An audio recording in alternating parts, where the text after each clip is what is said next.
नमस्कार दोस्तों, मेरा नाम कपिल सिक्का। स्वागत है आपका स्टडी आई की एजुकेशन प्लेटफॉर्म पे।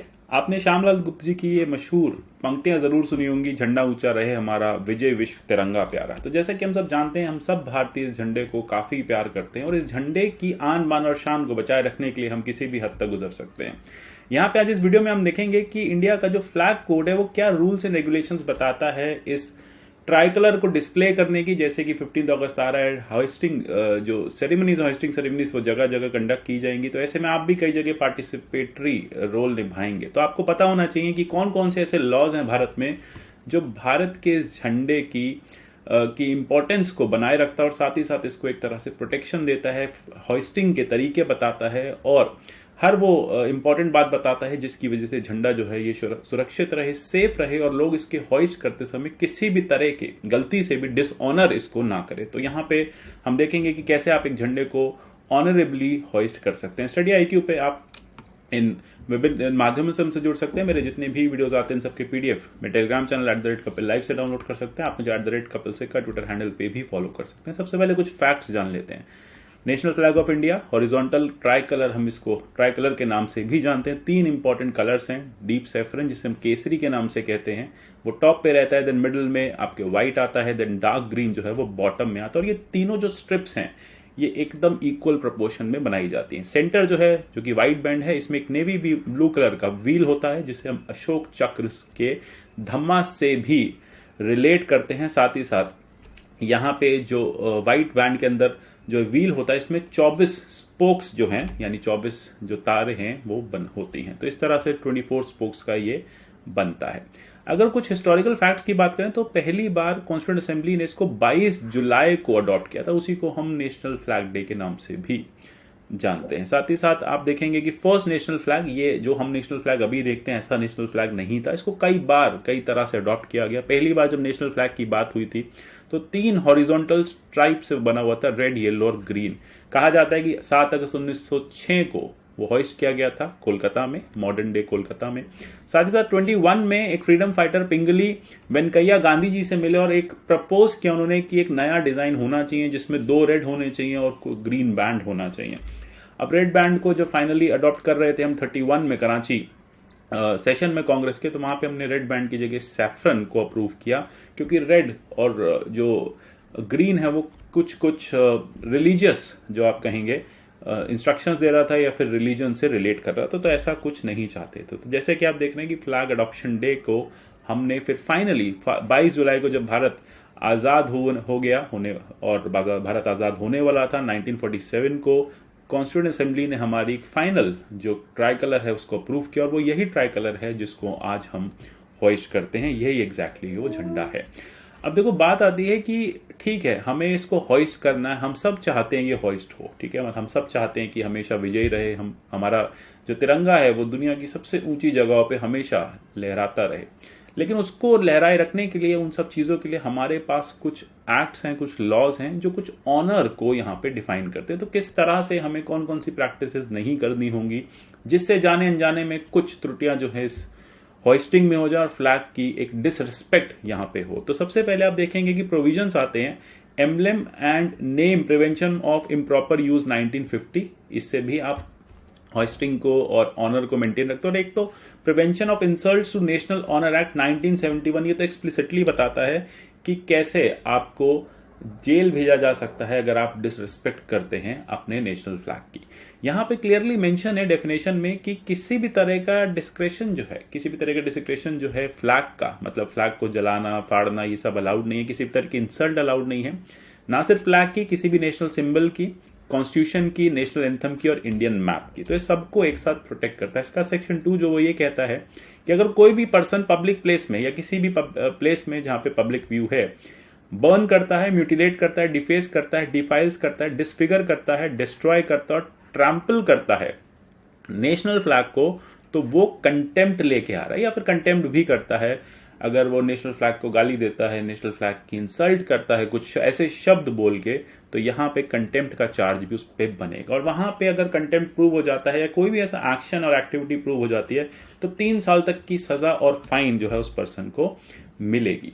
तो ऐसा कोई भी एक्ट जो नेशनल फ्लैग को डिसरिस्पेक्ट करेगा उसको हम इस लॉ में 1971 के लॉ में बुक कर लेंगे।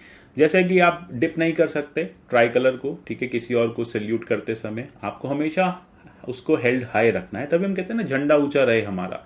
वेव नहीं कर सकते हाफ मास्ट में, मतलब आप उसको झुका नहीं सकते, और ड्रेप नहीं कर सकते किसी भी तरह से, मतलब आप उसको बॉडी का कोई क्लॉथ नहीं बना सकते, बॉडी के चारों तरफ लपेट नहीं सकते, एक्सेप्ट ये अलाउड है ड्रेपिंग सिर्फ स्टेट फ्यूनरल्स में या फिर आर्म फोर्सेस और पैरामिलिट्री फोर्सेस की लास्ट राइट्स करने में, मतलब जब उनकी बॉडीज को फाइनली लास्ट राइट्स के लिए लाया जाता है, तो फिर जो पैरामिलिट्री फोर्सेस होती है, कोई स्टेट ऑनर किसी को देना है, एक्स प्रेसिडेंट थे या कोई ऐसा पर्सन था, वो स्टेट से रिलेटेड था, तो उनके लिए ही यूज किया जा सकता है। आप इसे ड्रेप नहीं कर सकते एज अ नॉर्मल सिटीजन। साथ ही साथ आप इस पे कोई इंस्क्रिप्शन नहीं रख सकते, मतलब कुछ भी तरह की एम्ब्रॉयडरी नहीं कर सकते। आप इससे किसी स्टैच्यूट मॉन्यूमेंट प्लेटफॉर्म को कवर नहीं कर सकते, हैंकी की तरह, हैंडकरचीफ की तरह यूज नहीं कर सकते, नैपकिन की तरह यूज नहीं कर सकते, ड्रेस मटेरियल की तरह, जैसे कि मंदरा बेदी का केस देखेंगे, मंदरा बेदी ने एक बार साड़ी की तरह उसको यूज कर लिया, तो मतलब साड़ी जो है वो तिरंगे के डिजाइन की थी, तो ये सारी चीजें अलाउड नहीं है। सबसे बड़ी बात, फ्लैग जो है वो ग्राउंड को टच नहीं करेगा होस्टिंग के समय, ठीक है, या फिर आपके हाथ में भी है तो ग्राउंड पे नहीं लगना चाहिए, पानी में नहीं भीगना चाहिए, और इन्वर्टेड मैनर में, मतलब उल्टा झंडा तो कभी नहीं पकड़ना। ये सारी बातें जो है ऑनर्स एक्ट 1971 में आती हैं। इसके बाद हमें ऐसा लगा कि हमारे पास एक प्रॉपर लॉ होना चाहिए फ्लैग होइस्टिंग को लेकर, तो हमने फ्लैग कोड ऑफ इंडिया 2002 दिया। इस फ्लैग कोड ऑफ इंडिया की सबसे अच्छी बात यह थी कि इसने हर भारतीय को ये राइट दिया कि आप जो है फ्लैग को होइस्ट कर सकते हैं। तो यहाँ पे एक अनरिस्ट्रिक्टेड डिस्प्ले जो है अलाउ किया गया ट्राई कलर का, प्रोवाइडेड आप ट्राई कलर के ऑनर को और रिस्पेक्ट को मेंटेन कर रहे हैं, वो कहीं नहीं जाना चाहिए, ठीक है। तो फ्लैग कोड जो है उसने पुराने लॉज को रिप्लेस नहीं किया, इनफैक्ट पुराने जितने भी लॉज और कन्वेंशंस चलते आ रहे थे उन सबको एक जगह पे कोडिफाई कर दिया गया, उस प्रैक्टिस को यहाँ पे कोडिफाई कर दिया गया। तो यहाँ पे 3 पार्ट्स में इस फ्लैग कोड को डिवाइड किया जाता है। पहला एक जनरल डिस्क्रिप्शन कि ट्राई कलर कैसा होना चाहिए, क्या साइज होना चाहिए, फिर कैसे उसको डिस्प्ले करना है पब्लिक प्लेस पे, प्राइवेट आप अपने घर में करना चाहते हैं, एजुकेशन इंस्टीट्यूशन में करना चाहते हैं, और गवर्नमेंट बॉडीज जब इसको डिस्प्ले करेंगी तो क्या क्या रूल्स को यहाँ पे फॉलो करेंगी। फ्लैग कोड में क्लियर लिखा गया कि किसी पे भी रिस्ट्रिक्शन नहीं होगा, कोई भी फ्लैग को डिस्प्ले कर सकता है पब्लिक प्लेस पे, प्राइवेट बॉडीज पे, एजुकेशनल इंस्टीट्यूशंस पे, ठीक है, लेकिन प्रोवाइडेड ये होना चाहिए कि वो मेक श्योर करे कि एम्बलम और name prevention improper use act 1950 के अकॉर्डिंग कर रहा है, और prevention of insults to national honour act 1971 के, मतलब आप पब्लिक डिस्प्ले कर सकते हैं फ्लैग का, आप होइस्ट कर सकते हैं, अपने घर पे कर सकते हैं, घर की छत पे कर सकते हैं प्रोवाइडेड, लेकिन आपको ध्यान रखना है कि आप इसको डिसरिस्पेक्ट नहीं करेंगे। इसमें क्लियर लिखा गया है कि फ्लैग को आप कमर्शियल पर्पस के लिए यूज नहीं कर सकते, आप इसको डिप नहीं कर सकते, किसी के सामने आप झुका नहीं सकते, यानी आप फ्लैग की पोजीशन जो है वो सबसे ऊपर रखेंगे कंट्री में, आप फ्लैग को उसी जगह पे रखेंगे जहां पे वो ऑनरेबल दिखे, ठीक है। तो पोजीशन ऑफ ऑनर जो है वो हमेशा फ्लैग ऑक्यूपाइड रहना चाहिए।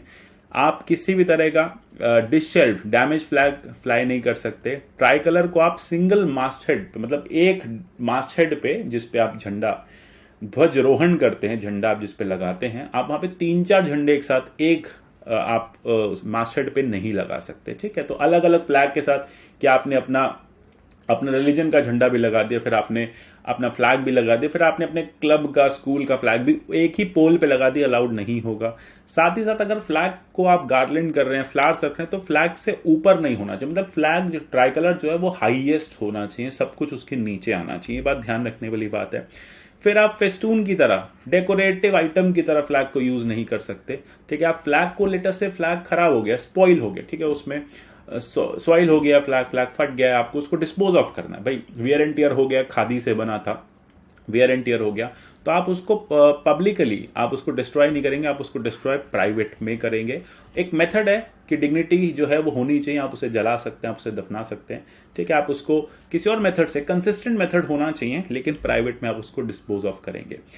आपने देखा होगा कि काफी पेपर फ्लैग्स आजकल रेड लाइट्स वगैरह पे सेल होते रहते हैं, तो देखो वो भी अलाउड है, उसमें कोई ऐसी दिक्कत नहीं, प्रोवाइडेड उसके समय में भी आप मेक श्योर करें कि फ्लैग की जो डिग्निटी है वो मेंटेन है।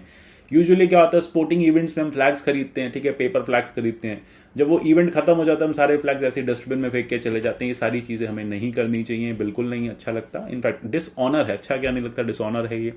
ऑफिशियल डिस्प्ले, अगर सरकारी ऑफिस में फ्लैग का डिस्प्ले है तो उसके लिए ब्यूरो ऑफ इंडियन स्टैंडर्ड्स ने स्टैंडर्ड्स दिए हुए हैं कि किस तरह से फ्लैग बनाया जाएगा, क्या साइज का फ्लैग होगा, कैसे कितने के कपड़े पे बनेगा, वीवीआईपी अगर यूज हो रहा है, फ्लाइट्स पे यूज हो रहा है तो किस तरह से उसके डायमेंशंस होंगे। तो सारे डायमेंशंस जो है ब्यूरो ऑफ इंडियन स्टैंडर्ड्स ने फ्लैग को लेके पब्लिक प्लेसेस पे, गवर्नमेंट ऑफिस में दिए हुए हैं। साथ ही साथ अगर हम बात करें इसके length is to breadth, length to width ratio की अगर हम बात करें तो ये हमेशा 3:2 के रेशियो में ही बनता है। मटेरियल की बात करें तो हैंडस्पन होना चाहिए, हैंड वूवन होना चाहिए, कॉटन होना चाहिए, सिल्क खादी का ही ये बनना चाहिए, किसी और चीज से अलाउड नहीं है। सबसे बड़ी बात देखो आता है कि आप इसका डिस्प्ले कैसे करें। डिस्प्ले बार बार यही कहा जाता है कि इसका करेक्ट डिस्प्ले वही माना जाएगा जहां पे इसको पोजीशन ऑफ ऑनर मिल रहा है। हॉइस्टेड ब्रिस्कली मतलब आप जल्दी से इसको हॉइस्ट करो, और जब इसको आप किसी सेरेमनी के चलते नीचे उतारते हैं तो बहुत स्लोली इसको उतारना चाहिए, एकदम से खींच के आप इसको नहीं उतारेंगे। सबसे बड़ी बात है कि आप इसको हॉरिजॉन्टल, आप इसको टॉप पे रखेंगे। अगर कोई भी लेटर से डायस पे है, ठीक है, किसी स्टेज पे फ्लैग होस्टेड है तो जो स्पीकर उसके राइट में होना चाहिए। किसी मार्च में अगर फ्लैग है यूजुअली तो मार्च में फ्लैग सबसे आगे होना चाहिए, सेंटर में होना चाहिए, या फिर उस मार्च जिस डायरेक्शन में मार्च जा रही है उसके राइट में होना चाहिए। अगर आप कार के बोनेट पे लगा रहे हैं तो सेंटर में होना चाहिए और हाई होना चाहिए, या फिर राइट साइड में, ठीक है। तो यानी जब आप कार ड्राइव करते हैं तो आपके राइट साइड में होना चाहिए। इंपॉर्टेंट चीजें हैं। साथ ही साथ अगर कोई भी डिग्निटरी, पीएम, प्रेसिडेंट अगर फ्लैग को सैल्यूट कर रहे हैं तो अगर उन्होंने कोई पगड़ी या हेडगियर पहना हुआ है तो वो उतारना पड़ेगा। तो कहा जाता है देखो झंडे से ऊंचा कुछ नहीं है इस देश में, सबसे ऊपर आपको ये झंडा ही रहेगा। इनफैक्ट अगर आपको कोई मॉर्निंग करनी है, मतलब किसी की डेथ हो गई है, स्टेट मॉर्निंग है, कोई इंपॉर्टेंट पर्सनालिटी है, एक्स प्रेसिडेंट है, उनकी डेथ हो गई है, तो फिर जो फ्लैग्स हैं वो हाफ मास्ट पे रह सकते हैं। 3 दिन का शोक अगर है तो 3 दिन के लिए, प्रोवाइडेड अगर वो शोक इंडिपेंडेंस डे, रिपब्लिक डे से कोइंसाइड कर रहा है तो फिर देश भर के जो फ्लैग्स है उनको हाफ मास्ट पे नहीं रखा जाएगा। जहां पे वो डेड बॉडी रखी गई है उस पर्सन की जो स्टेट ऑनर के लिए है, सिर्फ उसी बिल्डिंग का जो फ्लैग है वही हाफ मास्ट पे होगा। बाकी सब जगह जो झंडे हैं वो ऊंचे फहराते रहेंगे।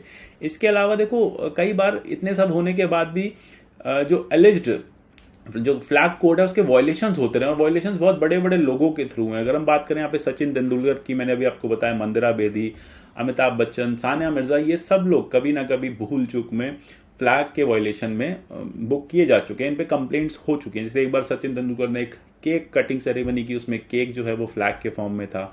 मंदिरा बेदी ने साड़ी पहनी इस तरह की, सानिया मिर्जा की ऐसी जगह बैठी थी जिन पे उनका पैर जो है वो फ्लैग से ऊपर था। तो इस तरह की चीजें जो है वो अलाउड नहीं है, नहीं होनी भी चाहिए, क्योंकि ऑनरेबल चीज है देश के लिए। यही अमिताभ बच्चन ने एक बार फ्लैग को अपने चारों तरफ ड्रेप कर लिया था, रैप कर लिया था। शाहरुख खान ने फ्लैग को के साथ जो फोटोग्राफ्स आई थी उसमें उन्होंने फ्लैग को इन्वर्टेड पकड़ा हुआ था, तो वो भी एक इंसल्ट थी फ्लैग की। तो इस तरह की जो इंसल्ट्स हैं वो अलाउ नहीं करते। इनफैक्ट हाल ही में ये जो फार्मर प्रोटेस्ट हो रही है, इसमें किसी फार्मर की डेथ हुई होगी, तो वहां पे उस फार्मर की फैमिली ने उसकी बॉडी को फ्लैग में जो है वो ड्रेप कर दिया था। तो उसके चलते भी उस फैमिली पे यहाँ पे फ्लैग जो है इंसल्ट, ऑनर एक्ट जो है उसके अगेंस्ट यहाँ पे कंप्लेंट हो गई थी। तो इंपॉर्टेंट बातें हैं ये सारी कि इस तरह से हम कोई भी ऐसा काम ना करें जिससे फ्लैग की जो डिग्निटी है वो कम हो। आपको ये बात जरूर पता होगी कि हमारे एक मेंबर ऑफ पार्लियामेंट रह चुके हैं नवीन जिंदल जी। तो जिंदल जी ने आपको एक फंडामेंटल राइट भी दिलवाया देश में। ये फंडामेंटल राइट आया था 2004 में सुप्रीम कोर्ट द्वारा, जिसमें सुप्रीम कोर्ट ने एक फंडामेंटल राइट पूरे देश को दिया आर्टिकल 19 के चलते कि आप फ्लैग की होस्टिंग कर सकते हैं। वो फ्लैग कोड ऑफ इंडिया 2002 आ चुका था, लेकिन तब भी सुप्रीम कोर्ट की इस जजमेंट ने फर्दर इस बात को स्ट्रेंथन कर दिया कि देश का कोई भी नागरिक देश में फ्लैग की होस्टिंग, देश के बाहर अगर लेटर से वो यूएस में रहता है और वहां पे वो इंडिया का फ्लैग होस्ट करना चाहता है, प्रोवाइडेड वहां अलाउड है, तो फिर आपके लिए ये एक फंडामेंटल, देश में तो फंडामेंटल राइट है ही आपके पास, अपने देश की लैंड पे आप कहीं भी इसको अच्छे तरह से ऑनरेबल तरीके से होस्ट कर सकते हैं। ठीक है, तो इसकी जो होस्टिंग है वो बेसिकली की जा सकती है, तो ये इंपॉर्टेंट है।